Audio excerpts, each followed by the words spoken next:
আসসালামু আলাইকুম রহমতুল্লাহ। Welcome to viral news BD. ভাইরাল নিউজ বিডির পক্ষ থেকে বাংলাদেশের সকল নাগরিকদের জন্য একটি গুরুত্বপূর্ণ বর্তমান সময়ের ভাইরাল এবং আলোচিত একটি নিউজ। টিউলিপের পদত্যাগ নিয়ে যা বললেন আসিফ নজরুল। অর্থাৎ আমরা জানি টিউলিপ সিদ্দিকী পদত্যাগ করেছেন। তিনি পদত্যাগ করার পরে যে সামাজিক যোগাযোগ মাধ্যমগুলোতে আমরা বিষয়গুলো দেখেছি, তার মধ্যে সবচেয়ে অনাকাঙ্ক্ষিত বিষয় ছিল আসিফ নজরুলের যে মতামত প্রকাশ করেছেন তার ভেরিফাইড পেজ থেকে সেটি। তবে টিউলিপ সিদ্দিকীর পদত্যাগ বিষয়ে গুরুত্বপূর্ণ কিছু তথ্য এই নিউজটির মাধ্যমে আমি আপনাদেরকে জানানোর চেষ্টা করব।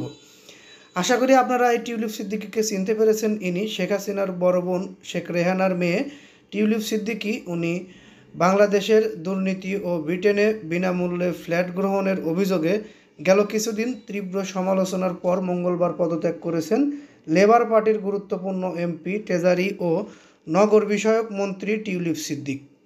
তার পদত্যাগপত্র গ্রহণ করেছেন দেশটির প্রধানমন্ত্রী কেয়ার স্টারমার।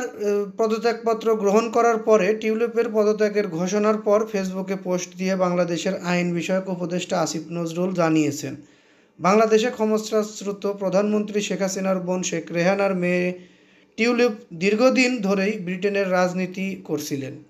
বর্তমানে ক্ষমতাসীন দলের অন্যতম মন্ত্রী ছিলেন তিনি। তবে দুর্নীতির অভিযোগে গত কিছুদিন ধরে নানামুখী চাপে নিজের যে পদত্যাগ সেটিই করতে হলো। বাংলাদেশেও তার বিরুদ্ধে দুর্নীতির তদন্ত চলছে।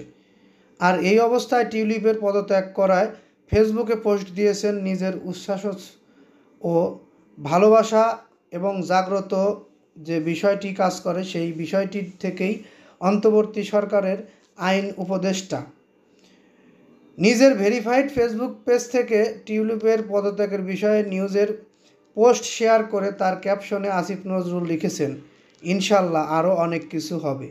আমরা সামনে আরও অনেক কিছু দেখব বলে আশা করছি।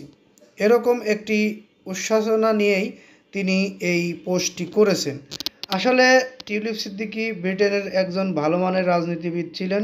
সেখান থেকে তার দুর্নীতির কারণে সে পদত্যাগ করতে বাধ্য হয়েছে।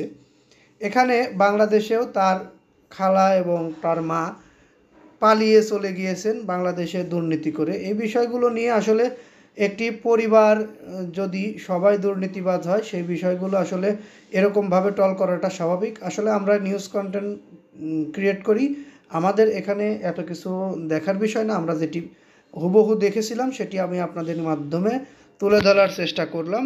এখানে মতামত প্রকাশ করেছেন বাংলাদেশের আইন বিষয়ক উপদেষ্টা আসিফ নজরুল সাহেব। তার মতামতটি আমি আপনাদের মাধ্যমে তুলে ধরার চেষ্টা করেছি। যাই হোক, এতক্ষণ ধৈর্য সহকারে নিউজটি দেখার জন্য আন্তরিক ধন্যবাদ জানিয়ে পরবর্তী নিউজের অপেক্ষায় থাকার জন্য বলে পরবর্তী নিউজ পেতে অবশ্যই চ্যানেলটি সাবস্ক্রাইব করবেন। ভালো লাগলে লাইক, কমেন্ট, শেয়ার করবেন।